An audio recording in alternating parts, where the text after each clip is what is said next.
Hello friends, இன்றைக்கி நம்ம daily லைஃப்க்கு தேவையான யூஸ்ஃபுல்லான கிச்சன் டிப்ஸ் தாங்க பார்க்க போகிறோம். வீடியோ ரொம்பவே யூஸ்ஃபுல்லாக இருக்குங்க. ஸ்கிப் பண்ணாமல் ஃபுல்லாக பாருங்கள். இப்போ வாங்க வீடியோக்குள்ளே போகலாம். ஃபஸ்ட்டு டிப்பு என்னன்னு சொல்லி பார்க்கலாங்க. நான் பார்த்தீங்கன்னா பாதாம் ஜூஸ் பாட்டில் எடுத்துருக்கேன். இது போல் பாதாம் ஜூஸ் பாட்டிலை நீங்கள் ஒரு டைம் தண்ணியில் வாஷ் பண்ணி எடுத்து வச்சுக்கோங்க. அதுக்கப்புறம் நம்ம ஒரு மூடி எடுத்துக்கலாங்க. இந்த மாதிரி ஒரு மூடி நீங்கள் எடுத்து வச்சுக்கோங்க. அதுக்கப்புறம் நம்ம ஒரு கத்தி எடுத்துக்கலாங்க. கத்தி எடுத்து நீங்கள் கேஸ் ஸ்டவ் ஹீட் பண்ணிக்கோங்க. ஹீட் பண்ணதுக்கப்புறம் அந்த கத்தியை வச்சு நீங்கள் இந்த மூடி ஃபுல்லாகவும் நீங்கள் ஒரு 5-6 ஓட்டை போல் நீங்கள் ஹோல்ஸ் மாதிரி நீங்கள் போட்டு எடுத்துக்கோங்க. நான் போட்டு காமிக்கிற பாருங்கள். இது போல் நீங்கள் சின்னதாக ஹோல்ஸ் மாதிரி நீங்கள் இந்த மூடி ஃபுல்லாகவும் நீங்கள் எத்தனை ஹோல்ஸ் எல்லாம் நீங்கள் போட்டு விட்டுக்கலாங்க. நான் பாருங்கள் மொத்தமாக ஒரு 7-8 ஹோல்ஸ் போலவே இந்த மூடி ஃபுல்லாகவே நான் இந்த மாதிரி நான் போட்டு விட்டுக்கிட்டுங்க. இந்த மாதிரி நீங்களும் ஹோல்ஸ் நீங்கள் போட்டு வச்சுக்கோங்க. அதுக்கப்புறம் நம்ம மூடியை கீழே வச்சுக்கலாங்க. நம்ம பாதாம் ஜூஸ் பாட்டில் எடுத்துருக்கோம் இல்லையா, அதை நீங்கள் அந்த மூடி மேலே கரெக்டாக நீங்கள் சென்டரில் வச்சு விட்டுருங்க. இந்த மாதிரி நீங்கள் வச்சதுக்கப்புறம் கத்தி ஹீட் பண்ணிட்டு நீங்கள் அந்த ரவுண்ட் ஷேப்க்கு நீங்கள் கட் பண்ணி எடுத்துக்கோங்க. நான் இப்போ கட் பண்ணி காமிக்கிற பாருங்கள். இந்த மாதிரி நீங்களுமே கட் பண்ணி எடுத்துக்கோங்க. அதுக்கப்புறம் நம்ம பாதாம் ஜூஸ் பாட்டில் வச்சுருக்கோம் இல்லையா, அந்த ஜூஸ் பாட்டில் மேலே நீங்கள் இந்த மூடியை நீங்கள் மாட்டி விட்டுருங்க. இந்த மாதிரி நம்ம மூடியை மாட்டி விட்டதுக்கப்புறம் நம்ம வீட்டில் ஸ்பூன்ஸ்லாம் வாஷ் பண்ணி நம்ம அங்கங்கே வச்சுருப்போம் இல்லையா, அந்த ஸ்பூன்ஸ் எல்லாமே இந்த ஹோல்ஸில் நீங்கள் மாட்டி வச்சுக்கலாங்க. இந்த மாதிரி நீங்கள் ஸ்பூன்ஸ் மாட்டும்போது நமக்கு அந்த கண்ணாடி பாட்டில் நமக்கு கீழே விழுகாது. ஏன்னா நமக்கு கண்ணாடி பாட்டில் நல்லா வெயிட்டாக இருக்குது இல்லையா, அதனால் நீங்கள் ஸ்பூன்ஸ் ஃபுல்லாகவே தாராளமாக மாட்டி வச்சுக்கலாங்க. இந்த மாதிரி ஆர்கனைஸ் பண்ணிட்டு உங்களுக்கு எங்கே தேவையோ அங்கே கொண்டு போய் நீங்கள் பாட்டிலில் வச்சுக்கலாங்க. எடுத்து யூஸ் பண்ணால் ரொம்பவே நல்லாயிருக்கும். பார்க்கவுமே நமக்கு ரொம்பவே சூப்பராக இருக்குங்க. கண்டிப்பாக இந்த டிப்ஸை ஒரு டைம் நீங்கள் ட்ரை பண்ணி பாருங்கள். நம்ம கிச்சனுக்கு நமக்கு ரொம்பவே யூஸ்ஃபுல்லாக இருக்கும். இந்த டிப்ஸை உங்களுக்கு யூஸ்ஃபுல்லாக இருக்குன்னு நினச்சிங்கன்னா மறக்காமல் ஒரு லைக் போட்டுட்டு பாருங்கள். அடுத்த டிப்ஸு என்னன்னு சொல்லி பார்க்கலாங்க. நம்ம வீட்டில் நம்ம பருப்பெல்லாம் கொஞ்சம் அதிகமாக வாங்கி நம்ம ஸ்டோர் பண்ணிட்டோம்னா அந்த பருப்புக்குள் நமக்கு சீக்கிரமாக வண்டு புழு பூச்சில் நமக்கு வந்துடும் இல்லையா, அந்த மாதிரி நமக்கு வராமல் இருக்க இந்த மாதிரி நீங்கள் செஞ்சு பாருங்கள். நமக்கு ரொம்பவே யூஸ்ஃபுல்லாக இருக்கும். நான் இந்த பருப்பை எடுத்து ஒரு ஓரம் நான் வச்சுக்கிறேங்க. அதுக்கப்புறம் நீங்கள் பார்த்தீங்கன்னா ஒரு நார்மல் பேப்பர் எடுத்துக்கலாங்க, இல்லை நீங்கள் டிஷ்யூ எடுத்துக்கலாங்க. நான் இங்கே பார்த்தீங்கன்னா டிஷ்யூ எடுத்திருக்கேன். அதுக்கப்புறம் நம்ம பெருங்காயத்தூள் எடுத்துக்கலாங்க. எந்த பிராண்டட் பெருங்காயத்தூளாக இருந்தாலுமே அந்த டிஷ்யூ மேலே கொஞ்சமாக நீங்கள் கொட்டிக்கோங்க. ஒரு 1/4 டீஸ்பூனுக்கும் மட்டும் நீங்கள் பெருங்காயத்தூள் நீங்கள் கொட்டி வச்சுக்கோங்க. அதுக்கப்புறம் வறுத்த காஞ்ச மிளகா 1 இல்லை 2 போல் எடுத்துக்கோங்க. நான் 1 மட்டும் எடுத்துக்கிட்டேன். காம்போட கிள்ளி போட்டு சேர்த்துக்கோங்க. இது கூடவே நீங்கள் பட்டை துண்டு ஒரு 1 போல் எடுத்துக்கோங்க. இந்த 3 பொருள் நீங்கள் சேர்த்ததுக்கப்புறம் இந்த டிஷ்யூவை நல்லா மடித்து ஃபோல்டு பண்ணிக்கோங்க. நம்ம சேர்த்துக்கிற பொருள் எதுவுமே நமக்கு கீழே விழக்கூடாது. அந்தளவுக்கு நல்லா மடித்து நீங்கள் கட்டி வச்சுக்கலாங்க. இல்லை நீங்கள் நல்லா மடித்து வச்சுக்கலாங்க. அதுக்கப்புறம் ஒரு சேஃப்டி பின் எடுத்து நீங்கள் இந்த டிஷ்யூ மேலே லைட்டாக அங்கங்கே ஹோல்ஸு நீங்கள் போட்டு விட்டுக்கோங்க. அதுக்கப்புறம் நம்ம வச்சுருக்க பருப்பு எடுத்துக்கலாங்க. பருப்பு எடுத்து நீங்கள் இந்த டிஷ்யூவை நீங்கள் அந்த பருப்பு மேலே நீங்கள் வச்சு விட்டுக்கோங்க. உள்ளுக்குள்ளே அழுத்தாமல் மேலே நீங்கள் வச்சு விட்டால் போதும். இந்த மாதிரி நீங்கள் பண்ணும்போது நமக்கு வண்டு புழு பூச்சி எதுவுமே பருப்பு கிட்ட வரவே செய்யாது. பருப்பு நம்ம எப்படி வைக்கிறோமோ பருப்பு நமக்கு அப்படியே இருக்கும், நல்லா ஃப்ரெஷ்ஷாக இருக்குங்க. கண்டிப்பாக இந்த மாதிரி உங்கள் வீட்டில் நீங்கள் செஞ்சு பாருங்கள். ரொம்பவே யூஸ்ஃபுல்லாக இருக்கும். அடுத்த டிப்ஸு என்னன்னு சொல்லி பார்க்கலாங்க.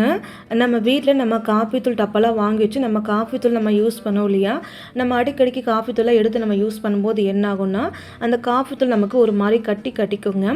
அந்த மாதிரி நமக்கு காஃபி தூள் கட்டாமல் இருக்க இந்த சின்ன டிப்பை நீங்கள் ட்ரை பண்ணுங்கள். எப்போவுமே நீங்கள் காஃபி தூள் உள்ளுக்குள்ளே நார்மல் ஸ்பூன் நீங்கள் போடுறத விட நம்ம ஐஸ்கிரீம்லாம் வாங்கிட்டு அந்த ஸ்பூன்லாம் வரும் இல்லையா, அந்த ஸ்பூனை நல்லா வாஷ் பண்ணி வெயிலில் காய வச்சு அதை நீங்கள் காஃபி தூள் டப்பாக்குள்ளே நீங்கள் போட்டு வச்சுக்கலாங்க. அதுக்கப்புறம் நீங்கள் டிஷ்யூ எடுத்துக்கோங்க. அப்போல்லாம் நீங்கள் நார்மல் பேப்பர் எடுத்துக்கலாங்க. நான் டிஷ்யூ எடுத்துக்கிட்டேன். அது உள்ளுக்குள்ளே நீங்கள் ஒரு கொஞ்சம் போல் மட்டை அரிசி நீங்கள் சேர்த்துக்கோங்க. இந்த மாதிரி நீங்கள் அரிசி நல்லா சேர்த்ததுக்கப்புறம் நல்லா மடித்து நல்லா ஃபோல்டு பண்ணி நீங்கள் வச்சுக்கோங்க. அந்த நம்ம சேர்த்துக்கிற அரிசி எதுவுமே நமக்கு கீழே விழுகாது. அந்தளவுக்கு நல்லா ஃபோல்டு பண்ணி வச்சுட்டு அந்த டப்பாக்குள்ளே லைட்டாக மேலே வச்சு லைட்டாக மட்டும் கை வச்சு அழுத்தி விட்டுக்கோங்க. இந்த மாதிரி அழுத்தி வச்சதுக்கப்புறம் எப்போதும் போல் மூடி போட்டு க்ளோஸ் பண்ணால் போதுங்க. நமக்கு அந்த காஃபி தூள் இருக்கு இல்லையா, நமக்கு சுத்தமாக கட்டியே பிடிக்காது. நமக்கு நல்லா வாசனையாகவும் இருக்கும், ஃப்ரெஷ்ஷாகவும் இருக்குங்க. அடுத்த டிப்ஸு என்னன்னு சொல்லி பார்க்கலாங்க. நம்ம வீட்டில் நம்ம பருப்பு சாம்பார் செஞ்சால் பொரியல் நம்ம செய்வோம் இல்லையா, அந்த மாதிரி நம்ம செய்யும்போது பருப்பு தனியாக வேக வைப்போம், அதே போல் காய் தனியாக வேக வைப்போம் இல்லையா, அந்த மாதிரி நீங்கள் செய்யாமல் இந்த மாதிரி நீங்கள் செஞ்சு பாருங்கள். நமக்கு டைம் ரொம்ப சேவ் ஆகும், கேஸுமே நமக்கு மிச்சப்படுத்த முடியுங்க. நான் இன்றைக்கி பருப்பு சாம்பார் செய்ய போகிறது கிடையாது, பட்டாணி குழம்பு செய்ய போகிறேன். அதுக்கு ஃபஸ்ட்டு பட்டாணி உரைச்சி குக்கரில் சேர்த்துக்கிட்டு தண்ணி சேர்த்துக்கிட்டுங்க. பட்டாணியை வேகிற அளவுக்கு கொஞ்சமாக கல்லுப்பு நீங்கள் செய்து இந்த குக்கரை ஒரு ஓரம் நீங்கள் வச்சுக்கோங்க. அதுக்கப்புறம் ஒரு டிஃபன் பாக்ஸ் எடுத்துக்கிறேங்க. உருளைக்கிழங்கு பொரியல் செய்யறதுக்காக நான் உருளைக்கிழங்கு நல்லா வாஷ் பண்ணி எடுத்து வச்சுக்கிறேங்க. இப்போ உருளைக்கிழங்கு நான் இந்த பாக்ஸில் போட்டு வேகிற அளவுக்கு நம்ம ஒரு கிளாஸ் அளவுக்கு மட்டும் தண்ணி நான் சேர்த்துக்கிட்டேங்க. அதுக்கப்புறம் கொஞ்சம் போல் கல்லுப்பு நீங்கள் சேர்த்துட்டு மூடி பாக்ஸை நல்லா டைட்டாக போட்டு மூடி க்ளோஸ் பண்ணிக்கோங்க. இந்த மாதிரி நீங்கள் க்ளோஸ் பண்ணதுக்கப்புறம் இதை எடுத்து ஒரு ஓரம் நீங்கள் வச்சுக்கோங்க. அதுக்கப்புறம் நம்ம குக்கர் எடுத்துக்கலாங்க. குக்கர் நீங்கள் எடுத்துகிட்டு நம்ம வச்சுருக்க பாக்ஸ் இருக்கு இல்லையா, அதை நீங்கள் இதுக்குள்ளே வச்சுக்கோங்க. இந்த மாதிரி நீங்கள் வச்சதுக்கப்புறம் எப்போதும் மூடி போல் நீங்கள் மூடி போட்டு எத்தனை விசில் நீங்கள் வைப்பீங்களோ அத்தனை விசில் மட்டும் வச்சு எடுத்துக்கிட்டால் போதும். நமக்கு ஒரே சமயத்தில் கொட்டையும் வெந்துடும், அதே போல் உருளைக்கிழங்கு வந்துடுங்க.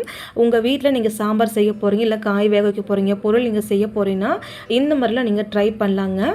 கண்டிப்பாக இந்த மாதிரி நீங்கள் செஞ்சு பாருங்கள். நமக்கு டைம் ரொம்ப சேவ் ஆகும், கேஸ் நமக்கு மிச்சப்படுத்த முடியும். இப்போ பாருங்கள், நமக்கு விசில் வந்துடுச்சுங்க. நான் ஓப்பன் பண்ணிக்கிட்டேன். கொட்டையும் நமக்கு நல்லா வெந்து வந்துருச்சு, அதே போல் உருளைக்கிழங்குமே நமக்கு நல்லா வெந்து வந்துருச்சுங்க. ட்ரை பண்ணி பாருங்கள், உங்களுக்கு ரொம்பவே யூஸ்ஃபுல்லாக இருக்கும். அடுத்த டிப்ஸு என்னன்னு சொல்லி பார்க்கலாங்க. இனி நம்ம கை வலிக்க மேட்டு க்ளீன் பண்ண வேண்டாங்க. துவைக்காமலேயே 5 நிமிஷத்துக்குள்ளேயே மேட்டு பளிச்சுன்னு க்ளீன் ஆயிருங்க. அது எப்படின்னு சொல்லி பார்க்கலாம். ஒரு பக்கெட்டில் ஒரு கால்வாசலுக்கும் மட்டும் தண்ணி எடுத்துக்கலாங்க. அதுக்கப்புறம் நம்ம துணிக்கு சேர்க்கக்கூடிய லிக்விட் எடுத்துக்கலாங்க. லிக்விட் பார்த்தீங்கன்னா ஒரு அரை மூடி போல் மட்டும் லிக்விட் ஊற்றிக்கோங்க. ஒரு டீஸ்பூனுக்கு நீங்கள் கல்லுப்பு சேர்த்துக்கோங்க. அதுக்கப்புறம் நம்ம வினிகரு ஒரே ஒரு மூடி போல் மட்டும் ஊற்றிக்கோங்க. இந்த 3 பொருள் நீங்கள் செய்ததுக்கப்புறம் ஒரு டைம் நீங்கள் கை வச்சு நல்லா கலக்கி விட்டுருங்க. அதுக்கப்புறம் நம்ம வீட்டில் இருக்கிற மேட் எடுத்துக்கலாங்க. மேட்டு எவ்வளோ அழுக்காக இருந்தாலும் சரிங்க, 5 நிமிஷத்துக்குள்ளே நம்ம பளிச்சுன்னு க்ளீன் பண்ணிக்கலாம். இப்போ நீங்களே பாருங்கள், இந்த வெள்ளை கலர் மேட்டு நமக்கு எவ்வளோ அழுக்காக இருக்குன்னுட்டு. இப்போ இந்த மேட்டு ஃபுல்லாகவும் நம்ம இந்த தண்ணிக்குள் கை வச்சு நல்லா அழுத்தி விட்டுக்கலாங்க. இதே மாதிரி நீங்கள் எத்தனை மேட்டு க்ளீன் பண்ணுறீங்களோ அத்தனை மேட்டுமே நீங்கள் இந்த பக்கெட் உள்ளுக்குள்ளே வச்சுக்கோங்க. நான் மொத்தமாக ஒரு 3 மேட்டு போல் எடுத்துருக்குங்க. 3 மேட்டுமே நம்ம இந்த தண்ணிக்குள்ளே அழுத்தி விட்டுறலாங்க. இந்த மாதிரி நீங்கள் கை வச்சு லைட்டாக அழுத்தி விட்டுக்கோங்க. இந்த மாதிரி நீங்கள் அழுத்திட்டதுக்கப்புறம் ஒரு 5 நிமிஷம் போல் மட்டும் ரெஸ்ட்டில் விட்டுக்கோங்க. 5 நிமிஷம் கழித்து நீங்கள் பார்த்தீங்கன்னா அந்த மேட்டில் இருக்கிற அழுக்கு ஃபுல்லாகவே நமக்கு அந்த தண்ணிக்குள்ளே வந்துட்டு இருக்குங்க. இப்போ நீங்களே பாருங்கள், 5 நிமிஷம் கழித்து நம்ம பார்க்குறோம் அந்த தண்ணி நமக்கு எவ்வளோ அழுக்காக இருக்குன்னுட்டு. அதுக்கப்புறம் கை வச்சு ஒரு டைம் நீங்கள் மேட்டு ஃபுல்லாகவும் இந்த மாதிரி கை வச்சு லைட்டாக நீங்கள் அழுத்தி விடுங்க. இந்த மாதிரி நீங்கள் அழுத்தி விட்டதுக்கப்புறம் நீங்கள் ஒவ்வொரு மேட்டாக நீங்கள் தண்ணிக்குள்ளேருந்து எடுத்துக்கலாங்க. இப்போ நீங்களே பாருங்கள், மேட் நமக்கு எந்த அளவுக்கு க்ளீனாக இருக்குது. இப்போ நம்ம மிச்சமுக்கு 2 மேட் எடுத்துக்கலாங்க. எடுத்துகிட்டு நீங்களே பாருங்கள் தண்ணி நமக்கு எந்த அளவுக்கு அழுக்காக இருக்குன்னுட்டு. இந்த தண்ணி நம்ம கீழே ஊற்றிடலாங்க. அதுக்கப்புறம் எப்போதும் போல் நீங்கள் மேட்டை நீங்கள் 2-3 டைம் நல்லா நீங்கள் வாஷ் பண்ணிக்கோங்க. வாஷ் பண்ணதுக்கப்புறம் நீங்கள் லாஸ்ட்டாக மறுபடி தண்ணி எடுத்துகிட்டு கொஞ்சமாக நீங்கள் கம்போர்ட் சேர்த்துட்டு அதுக்கப்புறம் எப்போதும் போல் நீங்கள் மேட்டை நல்லா அழைச்சி எடுத்துக்கலாங்க. இந்த மாதிரி நீங்கள் மேட்டு க்ளீன் பண்ணி பாருங்கள். நீங்கள் கை வச்சு துவைக்காமலேயே மேட்டு நமக்கு பளிச்சுன்னு க்ளீனாக இருக்கும். இப்போ நீங்களே பாருங்கள், அழைச்சிட்டு காமிக்கிறேன். அவ்வளோ சூப்பராக நமக்கு க்ளீனாக இருக்குங்க. இப்போ நம்ம இதே போல் எல்லா மேட்டுமே நம்ம அழைச்செடுத்து பக்கெட்டில் நம்ம போட்டு வச்சுருக்கோங்க. இப்போ இதுக்கப்புறம் நீங்கள் எப்போதும் போல் நீங்கள் வெயிலில் காய வச்சு எடுத்து எப்போதும் போல் யூஸ் பண்ணிக்கலாங்க. இந்த மாதிரி மேட்டு க்ளீன் பண்ணி பாருங்கள். மேட்டு நம்ம கை வச்சு தேய்ச்சி க்ளீன் பண்ணாலும் அந்த அளவுக்கு அழுக்கு போகாது. ஆனால் இந்த மாதிரி நீங்கள் க்ளீன் பண்ணி பாருங்கள். துவைக்காமலேயே 5 நிமிஷத்துக்குள்ளேயே நமக்கு மேட்டு பளிச்சுன்னு ஆயிரும். கண்டிப்பாக ட்ரை பண்ணி பாருங்கள்.